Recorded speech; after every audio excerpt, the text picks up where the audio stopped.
King is among us, and His glory surrounds us, and His fire is falling as we sing.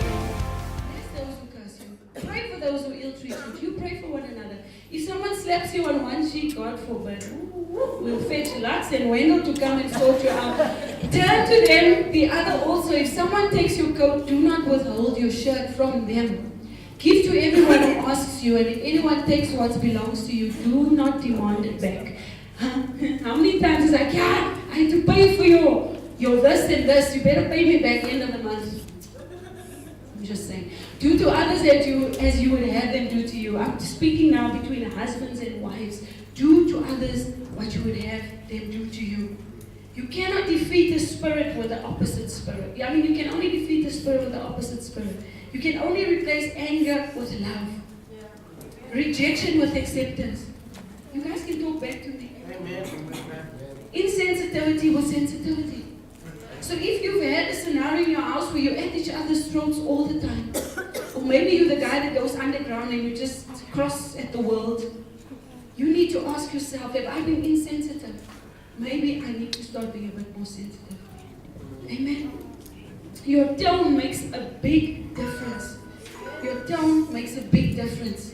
I heard a story, this redemptive love is so powerful. When someone has been redeemed in a marriage by their spouse, everyone will say, divorce him, divorce her.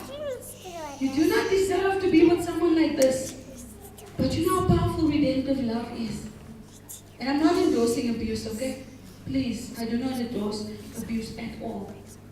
But redemptive love is just imperfect people serving a perfect God. And whatever the issue is in your marriage, I heard the story of this woman. She came to a pastor and said, Pastor, my husband has a girlfriend. Yeah, see? Side chick. And he goes, all he does is he comes home to change his clothes and eat, and he goes back to her. He doesn't sleep here. What must I do, Pastor? The pastor says, hey, leave that guy, please. You do not deserve to be in a marriage like that. Then she said to him, but I love him. I really love him. I want to fight for my marriage. What must I do, Pastor? He said, right, I can help you fight for your marriage, but it's going to be tough. It's going to cost you something to redeem this man. You're going to have to forgive him.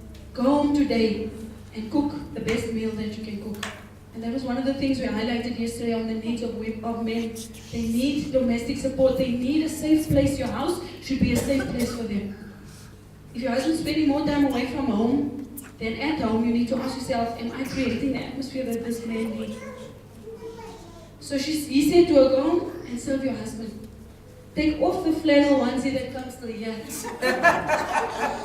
Okay? Get out your colorful scarves.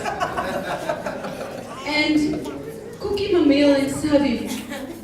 And she done that. A few days later, she comes back to the pastor with this man. And he's all jittery now. He's like, he says, I know you know about me. And the pastor says, I knows about you. You know I have a girlfriend, right? And he says, yes, I know. But I don't love her.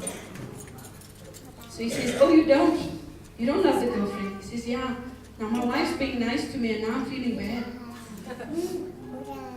And what happened was, long story short, that man got very saved that day and their marriage was turned around completely. His wife's changed in attitude. He didn't deserve the love that she gave him at that point in time. He absolutely, totally did not deserve it. But she was willing to pay the price because she loved the man. And they became a very powerful couple. They're still counseling couples, Christian born-again couples, that's imparting into other people's lives. That's the power of redemptive love. It makes the bond in your marriage so much deeper. What do you need to redeem your spouse for? Something that happened 20 years ago, last year, yesterday. You're holding on to things. The Lord showed me clearly, confirmed it through Priscilla, that there's things that you need to let go of today. Whatever you've been doing and hasn't been working, you need to do the opposite to redeem your spouse. And I'm done now. When we use redemptive behavior, your focus is not your spouse, but God. Amen. You don't do this on your own.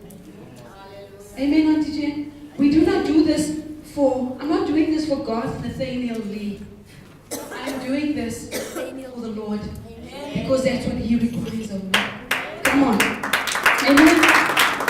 And after you've been redeemed and after love has had its perfect way in your life, I will be that safe place that you can come back to.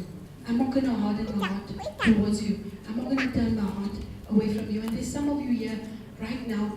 Where's Caleb? Come sit here. Okay, Caleb K. Not Caleb M. There's some of you here that have turned your hearts away from your spouse. And I'm not going to call you to the front. I'm not going to do anything funny because Pastor God wants to share what he wants to share.